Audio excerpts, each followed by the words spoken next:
बाक flower remedies होती क्या है और ये ओरिजिन कहाँ से हुई?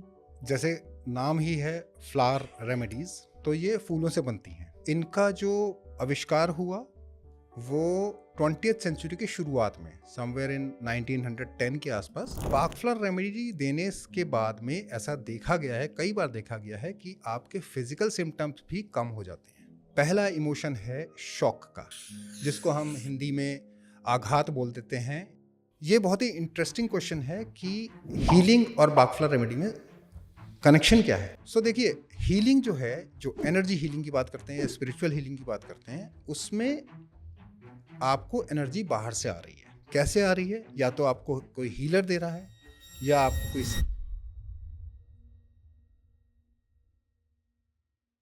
अक्सर हम अपनी लाइफ में बहुत सारे इमोशंस जैसे कि फियर, एंजाइटी, डिप्रेशन और बहुत सारे इमोशनल ब्रेकडाउन्स के साथ जा रहे होते हैं। लेकिन कुछ ऐसी अप्रोचेस जो बहुत जेंटल हों येट बहुत ज़्यादा हमें इफ़ेक्ट दें, वो अप्रोचेस हमारी लाइफ में इमोशनल स्टेबिलिटी में बहुत ज़्यादा काम आती हैं और बहुत ज़्यादा हेल्प करती हैं। वो हैं बैक फ्लावर रेमेडीज़। ये होती क्या हैं, कैसे काम करती हैं और इनका ओरिजिन कहाँ से हुआ? आज इन्हीं सब के बारे में हम समझेंगे हमारे बहुत special guest lieutenant colonel Abhinav ji से। तो चलिए सर से ही बात करते हैं कि ये होता क्या है, बैक फ्लावर रेमेडीज़ एक्चुअली हमारी लाइफ पे कैसे इम्पैक्ट करती हैं। वेलकम सर, कैसे हैं आप? Thank you Jyoti for inviting me in this podcast. Thank you. Pleasure is all our sir. तो basically I just wanted to know कि सबसे पहला क्वेश्चन हमारा, बैक फ्लावर रेमेडीज़ होती क्या है और ये ओरिजिन कहाँ से हुई? जैसे नाम ही है फ्लावर रेमेडीज, तो ये फूलों से बनती हैं अच्छा। और ये एक वाइब्रेशनल रेमेडी है। ये कोई मेडिसिन नहीं है, ये रेमेडी है।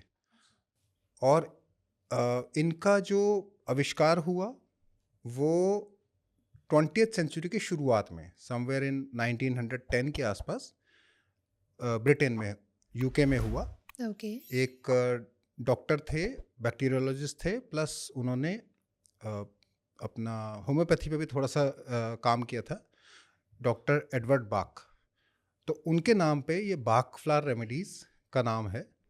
और ये बहुत अच्छी वाइब्रेशनल मेडिसिन है इमोशंस के लिए। ओके।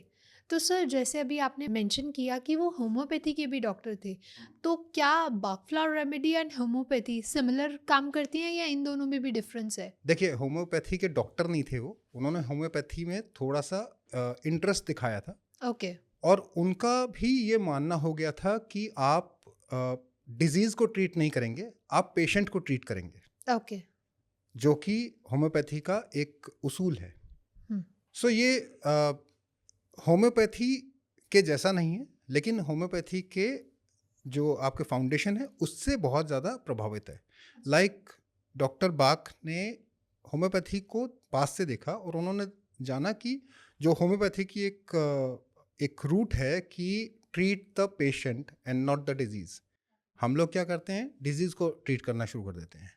और दूसरा उनका ये था कि आप रूट पे काम कीजिए, ना कि सिम्टम्स पे।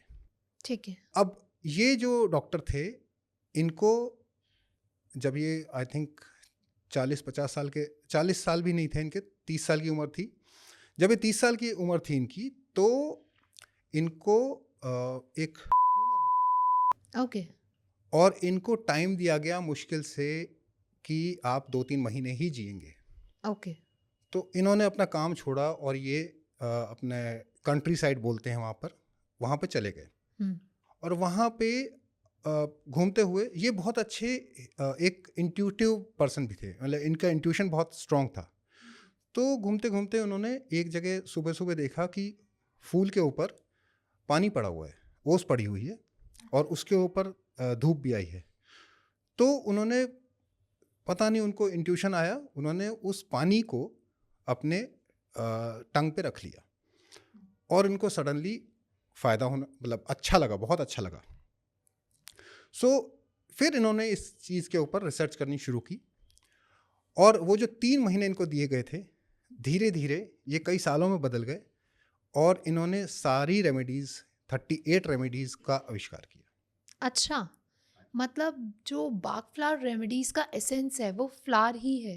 मैक्सिमम इनमें से जो 38 हैं, 38 में से सिर्फ एक है जो कि एक चश्मे के पानी से बनती है, बाकी सब जो हैं वो फूलों से बनती हैं। तो सर ये हमारे फिजिकल जो डिसीजेज हैं उन्हें कैसे ट्रीट करती है, या फिर ये हमारे इमोशंस पे काम करती है? देखिए, मैं नहीं बोलूँगा कि ये फिजिकल कोई भी डिजीज़ को ट्रीट करती है। ओके।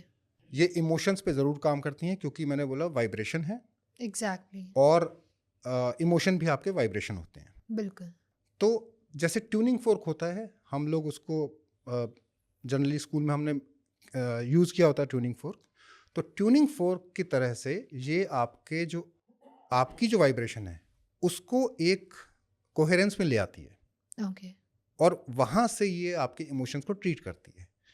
लेकिन मेरा एक और मानना भी है, जो कि साइकोसोमेटिक्स एक ब्रांच है, उसके हिसाब से, कि आपके शरीर के मैक्सिमम जो प्रॉब्लम्स हैं वो इमोशन से जुड़ी हुई हैं। ओके। तो बाकफ्लावर रेमेडी देने के बाद में ऐसा देखा गया है, कई बार देखा गया है, कि आपके फिजिकल सिम्टम्स भी कम हो जाते हैं। अच्छा, is it possible? Yes, it is very much possible कि आपके फिजिकल सिम्टम्स भी इससे इफ़ेक्ट हों। मैं ये नहीं क्लेम करूँगा कि वो ट्रीट हो जाते हैं, लेकिन इफ़ेक्ट ज़रूर आता है, क्योंकि साइकोसोमेटिक्स भी यही कहती है कि आपके जो इमोशंस हैं उनसे आपकी बॉडी पे असर ओके। पड़ता है। तो एक बीमारी होती है सियाटिका, जो कि आपके हिप से लेकर आपके पूरे पैर में दर्द होता है, हम्म। और साइकोसोमेटिक्स के अनुसार ये दर्द उठता है जब आप आगे बढ़ने से कतरा रहे हों। ओके। सो वो इमोशन जो है कि आप आगे नहीं बढ़ना चाहते हैं, वो आपको दर्द देता है। ठीक है।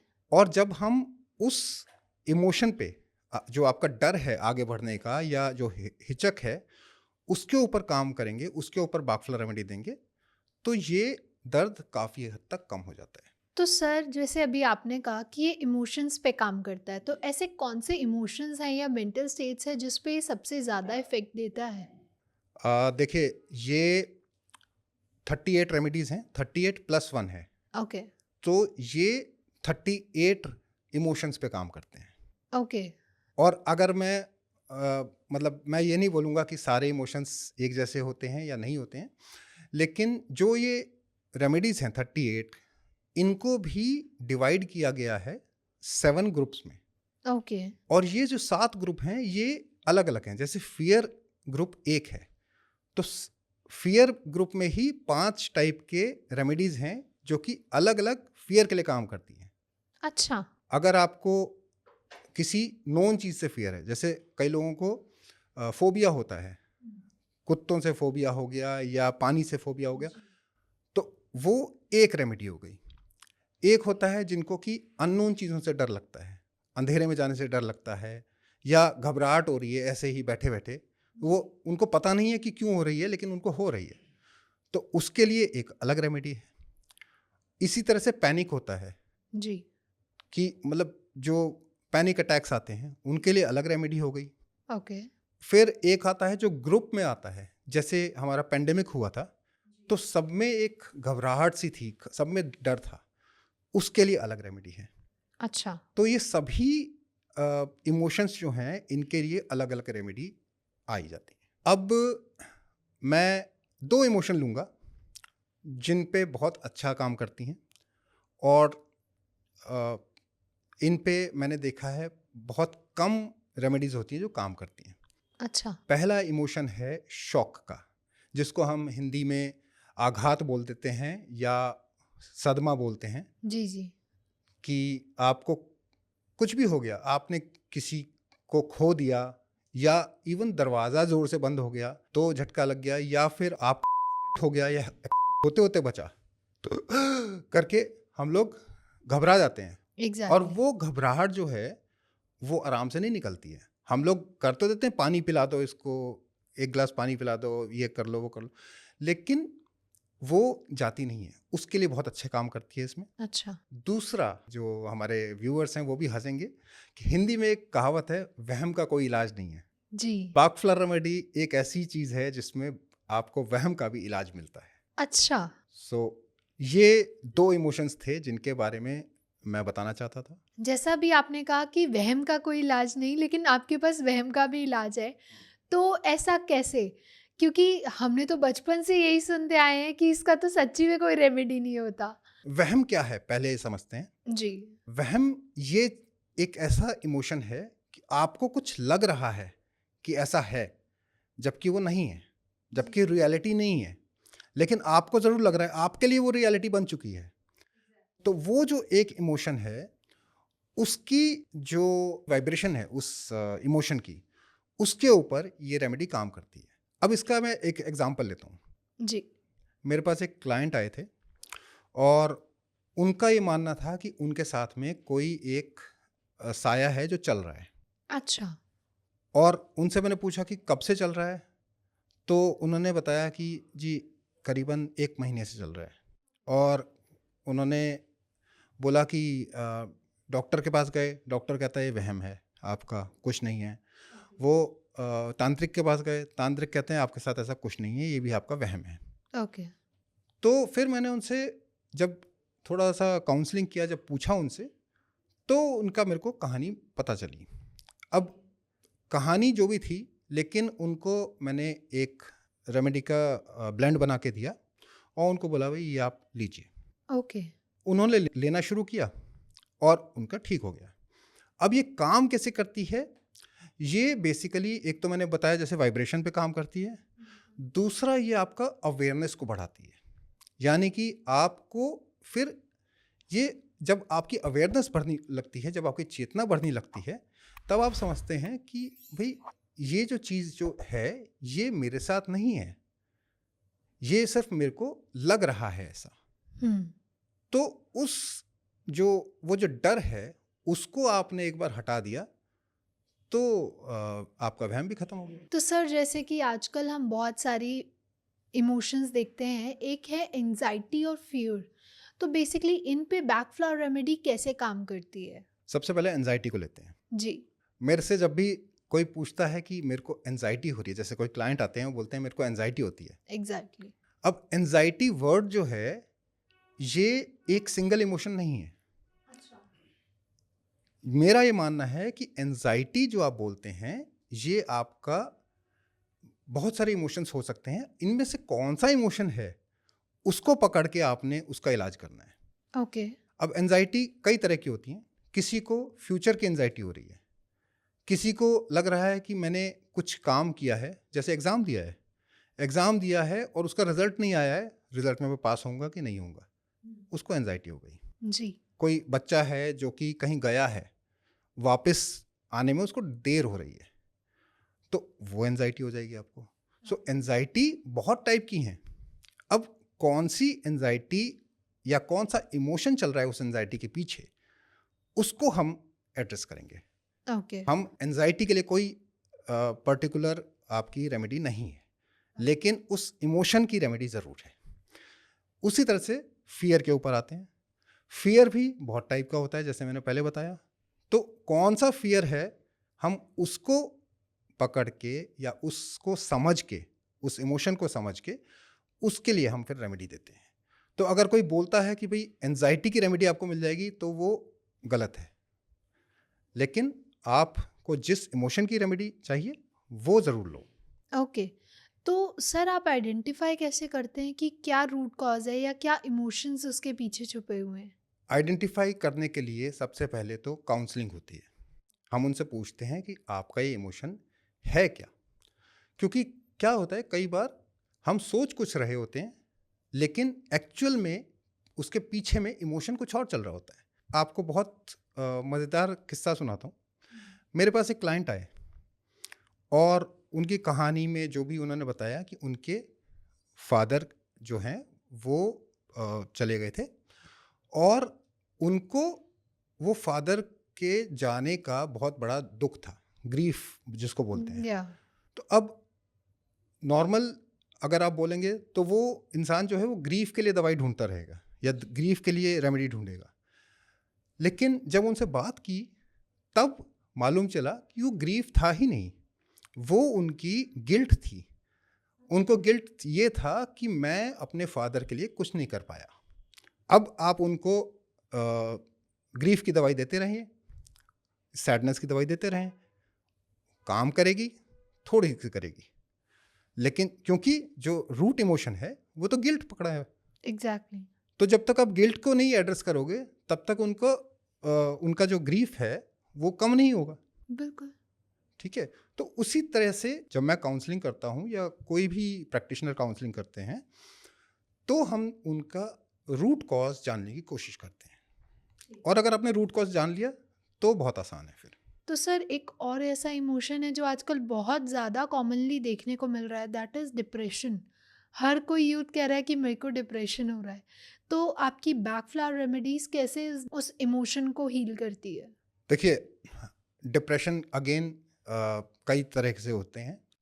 कई बार डिप्रेशन हो जाता है कि आपके पास कोई रीज़न नहीं है कि आपको डिप्रेशन क्यों हो रहा है। वो सडनली आता है और सडनली उठ के चला भी जाता है। जी। हो सकता है वो कई सालों तक रहे आपके साथ, लेकिन वो सडनली आएगा और सडनली चला जाएगा बिना जाने।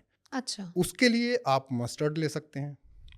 लेकिन डिप्रेशन और किस वजह से है? कई बार होता है डिप्रेशन हो रहा है कि मैं बहुत कोशिश कर रहा हूँ कि मैं अपने काम में या पढ़ाई में या किसी भी चीज़ में मैं अच्छा करूँ, आगे बढ़ूँ, और मुझे उसमें कोई रिजल्ट नहीं दिख रहा है। तो जब आपको रिजल्ट नहीं दिख रहा है तो आप एक तरह से ककून में बन जाते हैं, सुकुड़ से जाते हैं। जी। कई लोग उसको भी डिप्रेशन बोल देते हैं। तो डिप्रेशन भी कई टाइप का है, लेकिन उसके अंदर इमोशन क्या चल रहा है। अगेन मैं फिर वही बोल रहा हूँ कि डिप्रेशन हो चाहे कोई भी इमोशन हो, आप उसके अंदर का इमोशन जब तक आप रूट पे नहीं काम करेंगे तब तक आपका वो प्रॉब्लम रहेगी। ओके। तो सर जैसे आपने स्टार्टिंग में बताया इट कंसिस्ट ऑफ 38+1 रेमेडीज, तो क्या ये जो पर्टिकुलर इमोशन की रेमेडी आप देते हैं तो ये सेम होती है सब पर्सन की, या पर्सन टू पर्सन भी वैरी करती है? बिल्कुल, person to person, family member to family member, mother to son, हर एक के लिए अलग है। अच्छा। क्योंकि हर एक की लाइफ अलग है, हर एक की लाइफ स्टोरी अलग है, और हर एक के इमोशन भी अलग होंगे। तो ये ज़रूर है, कई लोग देते हैं, या फिर अगर आप ऑनलाइन भी जाएंगे तो आप देखेंगे कि कई ब्लेंड्स मिल रहे हैं मार्केट में। अब वो ब्लेंड कितने काम करते हैं, कितने नहीं करते हैं, मैं उसका नहीं बोल सकता हूँ। लेकिन मेरा ये मानना है कि हर एक को एक पर्सनलाइज्ड ब्लेंड ज़रूरी है, क्योंकि हर एक की लाइफ अलग अलग है। सो अब जैसे लाइफ की सिचुएशन का डील करने का तरीका भी सबका अलग अलग है। बिल्कुल। मान लीजिए, हम्म। छोटा सा एग्जांपल लेते हैं। एक व्यक्ति है जिसने कि गाड़ी चलाना ही छोड़ दिया। जी। दूसरा व्यक्ति है जिसने गाड़ी धीरे धीरे चलानी शुरू की। हम्म। और एक और है जिसको कोई फर्क ही नहीं पड़ा। जी। तीनों के साथ में एक ही चीज हुई है, लेकिन तीनों उससे डील अलग अलग तरीके से कर रहे हैं, और तीनों के इमोशंस अलग अलग हैं। सो आप इसी तरह से सबके इमोशंस को जानते हैं हम लोग, और फिर उनको रेमेडी देते हैं। ओके, तो इट मीन्स ये सिंगल एक रेमेडी नहीं है, ये पर्सनलाइज्ड भी की जाती है। जी बिल्कुल। देखिए, सिंगल रेमेडी कई लोग देते हैं, लेकिन मेरा ये मानना है कि जब आपके इमोशंस हैं, वो एक इमोशन नहीं है, आपके इमोशंस पूरे गुच्छे में आते हैं। जी। तो जब आपके गुच्छा है इमोशंस का, वो एक इमोशन आप ट्रीट करेंगे तो बाकी तो रह जाएंगे। बिल्कुल सही। जब कोई भी क्लाइंट मेरे पास आता है तो मैं उनको रेमेडी जब देता हूँ तो उसमें मैक्सिमम 7 रेमेडी डालता हूँ मैं, ओके। और उसको ब्लेंड बोलते हैं। मैक्सिमम इसमें 7 ही डल सकती हैं, उसको हम ब्लेंड बोलते हैं। तो सर ये कैसे लेनी होती है रेमेडी हमारी, ड्रॉप्स या बॉटल से या कुछ और इसका मेथड से? देखिए, इनको लेने का तरीके बहुत हैं वैसे तो, लेकिन जो इनका प्रिस्क्राइब्ड मेथड है वो ये है कि आपने उसको पानी में लेना है, या तो कांच के ग्लास में या चीनी मिट्टी में आप लेंगे उसको, प्लास्टिक या मेटल में नहीं लेंगे। ओके। क्योंकि प्लास्टिक और मेटल की अलग वाइब्रेशन हो जाती है फिर। ठीक और है। उसको आधे कप पानी में डालेंगे, 3 या 4 बूंद, और उसको पी लेंगे दिन में 3 या 4 बार। ओके। तरीके और भी हैं। कई लोग उसको जो आपके होम्योपैथी की गोलियां आती हैं छोटी वाली चीनी गोलियां, उसमें भी डाल के देते हैं। कई लोग इसको क्रीम में भी लगाते हैं। ओके। तो अलग अलग तरीके हैं, लेकिन जो सबसे कॉमन तरीका है वो आपको पीने का है। ओके, तो ये लिक्विड फॉर्म में होता है? हाँ हाँ, ये लिक्विड फॉर्म में होती हैं, और ड्रॉप्स डालते हैं आप और उसको पी सकें। ओके। तो अगर कोई एक इमोशन को अगर किसी को हील करना हो तो मिनिमम कितने टाइम पीरियड तक उसको ये मेडिसिन्स लेनी पड़ती हैं, ये रेमेडी लेनी पड़ती है? देखिए, इमोशन अगर आपने रूट पकड़ लिया, जी। काम तो ये करना शुरू कर देती हैं पहली डोज से, ओके। और आपको अच्छा असर दिख जाएगा within a week. Okay. अगर आपने सही इमोशन पकड़ लिया अगर आपने, तो आपको 1 महीना लेनी है, उससे बाद नहीं लेने की ज़रूरत पड़ेगी। लेकिन अगर वो इमोशन अभी भी तंग कर रहा है आपको, तो जो मेरा तरीका है, मैं उनसे वापस बात करता हूँ कि क्या-क्या चीज़ आपकी काम कर गई है, क्योंकि 7 इमोशन दिए हैं। 7 इमोशन में से कौन-कौन सा इमोशन आपका एड्रेस हो गया है और कौन-सा बच गया है। तो अगर कोई बच गया है, तो मैं वही रेमेडी नहीं देता हूँ। मैं फिर उसको देखता हूँ कि वो काम क्यों नहीं कर रहा है, कुछ और इमोशन है इसी से रिलेटेड जो कि उनको तंग कर रहा है। ओके। तो मैक्सिमम जो मैंने देखा है 2 महीने में, वो इमोशन है, वो अपना डिसिपेट हो जाता है। तो सर ऐसा कोई एक्सपीरियंस जो आपके क्लाइंट जिसको आपने बिल्कुल हील किया और उनकी लाइफ बहुत ट्रांसफॉर्म आपको देखी हो आपने खुद अपनी आंखों से, तो अगर ऐसा कोई एक्सपीरियंस हमारे साथ या हमारी ऑडियंस के साथ अगर आप शेयर कर पाएँ तो? मेरे एक क्लाइंट हैं, दोस्त भी हैं, तो उन्होंने मेरे से बात की थी कि उनको एक तो बाहर जाने में बहुत हिचक होती है। ओके। लोग मुझे देख के जज करेंगे, लोग मेरे को पसंद नहीं करेंगे, ऐसे उनके अंदर बहुत बड़ी हिचक थी। हुँ। और उनको मैंने रेमेडी दी। 1 महीने बाद वो मेरे को मैसेज करते हैं कि आज मैंने ज़िंदगी में पहली बार खुल के डांस किया है डीजे पे। ओह! वो कहते हैं मेरे को कोई फ़र्क नहीं पड़ा कि कौन मेरे को देख रहा है, कौन मेरे को नहीं देख रहा है, लेकिन वो खूब खुल के नाचे हैं। और वो मेरे लिए बहुत बड़ी एक जीत थी कि मैंने सही काम किया है। मेरे को बहुत खुशी हुई थी उस time. Okay, that's great. That's a lovely transformation दो। तो सर अगर कोई अपने लिए सेल्फ असेस करना चाहे कि कौन से इमोशंस हैं और हमारे लिए कौन सी रेमेडी पावरफुल हो सकती है और इफ़ेक्टिव हो सकती है, तो वो कैसे चूज़ कर सकते हैं? सेल्फ असेसमेंट कर सकते हैं आप अपने आप को जान के। ओके। अगर मैं किसी भी क्लाइंट से अगर पूछता हूँ, चाहे बाकफ्ला रेमेडी के क्लाइंट हों, चाहे शैडो वर्क के क्लाइंट हों, कि आपको फ़ील कैसे हो रहा है? जी। तो मैक्सिमम जवाब क्या होता है? मुझे बहुत अच्छा लग रहा है, मुझे बहुत ख़राब लग रहा है, मैं खुश हूँ, मैं दुखी हूँ, या मुझे गुस्सा आ रहा है। ओके। इसके अलावा हम इतने लिटरेट नहीं हैं कि हम इमोशंस को जान सकें, ज़्यादातर लोग। हुँ। तो सेल्फ असेसमेंट के लिए आपको सबसे पहले उस इमोशन को जानने की ज़रूरत है कि आपका इमोशन चल क्या रहा है। ओके। एक बार वो आपने पता कर लिया, उसके बाद में चाहे आप ऑनलाइन चले जाएं, चाहे आप बुक्स देख के देख लें, 38 रेमेडीज हैं, 38 की कौन कौन सी इमोशन चल रहा है सब आपके पास है। आप उसको देख के एक कुंजी की तरह यूज़ कर सकते हैं और आप अपनी रेमेडी ले सकते हैं। लेकिन फिर वही बोलूँगा कि इमोशन पकड़ना ही सबसे जो डिफ़िकल्ट है इसमें, वो अपना इमोशन पकड़ना है। एग्ज़ैक्टली, रूट कॉज़ तक जाना ही जो है वो मेन रेमेडी है। हाँ, और एक और बात बताऊँगा, जब आप अपने लिए रेमेडी ढूँढने जाते हैं और जब आपको अपना इमोशन पता चल जाता है, तो आधा काम तो रेमेडी का ऑलरेडी हो चुका होता है, बिना रेमेडी लिए। जी। क्योंकि जैसे ही आपने अपने आप को क्वेश्चन करना शुरू कर दिया कि मेरे अंदर इमोशन चल क्या रहा है, तो आप उस अवेयरनेस में आ रहे हो कि ये इमोशन मेरे अंदर है। और जब आप अवेयरनेस में आ गए, तो आधा काम तो हो गया ऑलरेडी इमोशन। बट समटाइम्स ऐसा होता है ना कि इंसान को पता है कि उनके अंदर रूट कॉज़ क्या है, लेकिन फिर भी वो डिनायल करते हैं। हाँ, डिनायल के आगे तो फिर अगर आपको पता है कि रूट कॉज़ क्या है, लेकिन आप डिनायल कर रहे हैं, देखिए, अगर आप डिनायल कर रहे हैं, तो आप ये नहीं मानेंगे कि रूट कॉज़ है ये, एग्ज़ैक्टली। ठीक है? और अगर आपको मालूम चल गया है कि ये रूट कॉज़ है, तो आप डिनायल नहीं कर सकते। तो ये एक्चुअली ये क्वेश्चन आपका थोड़ा-सा कॉन्ट्राडिक्टरी हो गया है।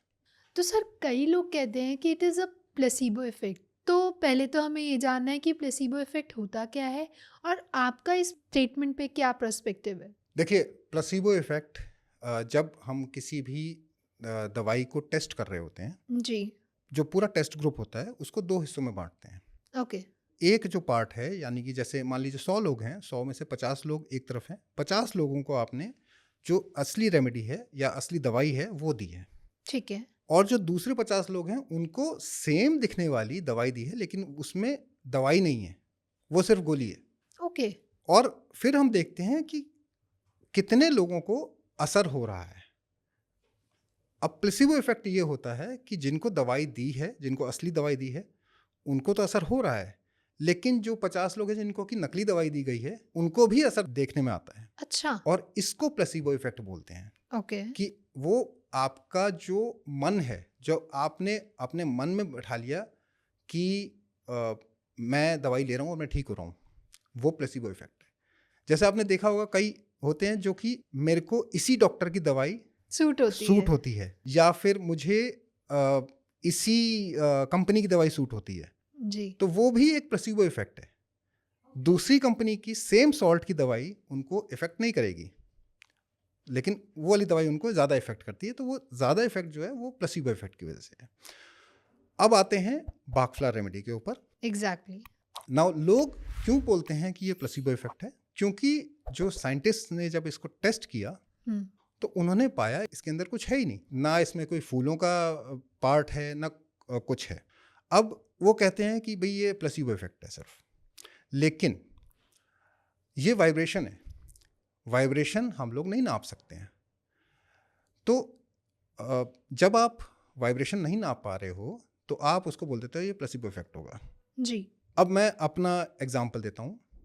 जैसे मेरे पास क्लाइंट आते हैं, और कुछ क्लाइंट होते हैं जिनको थोड़ी क्यूरियोसिटी होती है कि भाई इमोशन क्या है मेरे अंदर। तो मैं उनको जब रेमेडी बना के देता हूँ, मैं उनको बोलता हूँ आप मेरे से अभी मत पूछो, मेरे से आप 1 महीने बाद पूछना जब आपकी ये दवाई ख़त्म हो जाए। अच्छा। क्योंकि मैं उनके नोट तो कर लेता हूँ कि इनके इमोशन क्या चल रहे हैं, लेकिन अगर मैं उनको बता दूंगा तभी पहला चीज़ है प्लेसिबो इफेक्ट आ जाएगा इन प्ले। ओके। और secondly it can be denial also. अगर मैं उनको बोलूँ कि आपको गिल्ट लग रहा है और वो सडनली बोले नहीं मेरे को गिल्ट है ही नहीं, तो वो एक डिनायल का भी प्ले आ जाता है। एग्जैक्टली। सो अगर प्लेसिबो इफेक्ट होता तो मैं उनको बिना बताए जो दे रहा हूँ वो असर कैसे कर रही होती। सो मैं नहीं मानता कि ये प्लेसिबो इफेक्ट है। ओके।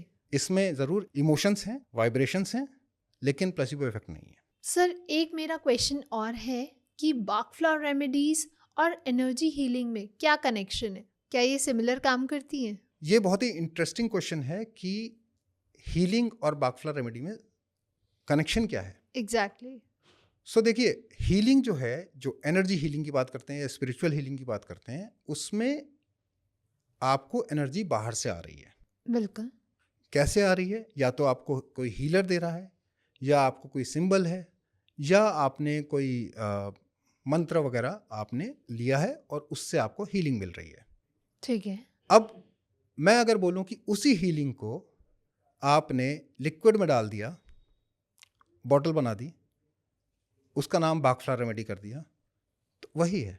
सिर्फ एक साइड जो हीलिंग है उसमें आप एनर्जी से काम कर रहे हैं और यहाँ पर आप इमोशंस पे काम कर रहे हैं, सिर्फ इतना फ़र्क है।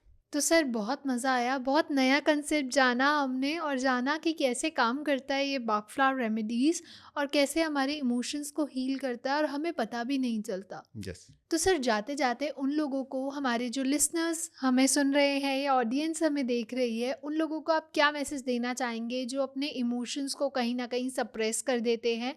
उनको क्या एक ऐसा मैसेज देना चाहेंगे जो वो एक्चुअली हमारी इस आज के पूरे पॉडकास्ट को देख के वो एक इंस्पिरेशन ले? मैं सबसे यही बोलना चाहूँगा कि जो आपके इमोशंस हैं उनको आप दबाएं नहीं। क्या होता है कि हम जब उनको दबाने लगते हैं तो वो हमारे अंदर घर कर जाते हैं, जी। और घर कर जाके वो हमको तंग करते हैं। बिल्कुल। आप उनको देखें, उनको समझें कि वो आ कहाँ से रहे हैं, और उसके बाद में जब आपकी एक बार अवेयरनेस आ जाती है, उसके बाद चाहे रेमेडी हो और चाहे आपकी हीलिंग, काम सब बराबर कर रही हैं। सिर्फ आपने ये देखना है कि आपको किस तरफ जाना है। ओके। तो सर जैसे अभी हमने बात करी थी हमारे पॉडकास्ट में कि आप पर्सनलाइज्ड भी रेमेडीज सबकी बना के देते हैं, तो क्या ये रेमेडीज आप सिखाते भी हैं? हाँ जी, मैं रेमेडीज़ पर्सनलाइज बना के भी देता हूँ, प्लस मैं कोर्स भी एक चलाता हूँ। और ये कोर्स में मैं आपका सिर्फ रेमेडीज़ के बारे में नहीं, कैसे ये रेमेडीज़ आपके चक्रास के साथ में काम करती हैं, ओके। कैसे ये आपके वाइब्रेशन के साथ काम करती हैं, और कैसे ये आपके ज़ोडिएक जैसे जो आपका नक्षत्र होते हैं, उनके साथ में भी इनका रिलेशन क्या है और कैसे काम करती हैं, वो सब मैं सिखाता हूँ इसमें। Okay, that's great. तो अगर हमारे ऑडियंस में किसी को सीखना हो, तो वो क्या करे? वो हमारी वेबसाइट पे जा सकते हैं, उसमें आप एनरोल कर सकते हैं। अदरवाइज़ रेगुलरली मास्टर क्लासेस चलती रहती हैं, आप उसमें एनरोल करके आपको अगर लगे कि आपको सीखना है ये, तो आप ज़रूर सीख सकते हैं। ओके। तो अगर आपको भी इस कोर्सेज से रिलेटेड कोई और इन्फॉर्मेशन डिटेल में चाहिए, लिंक डिस्क्रिप्शन बॉक्स में है, आप जाके उसको और एक्सप्लोर कर सकते हैं और सर से ये पावरफुल रेमेडीज़ भी सीख सकते हैं।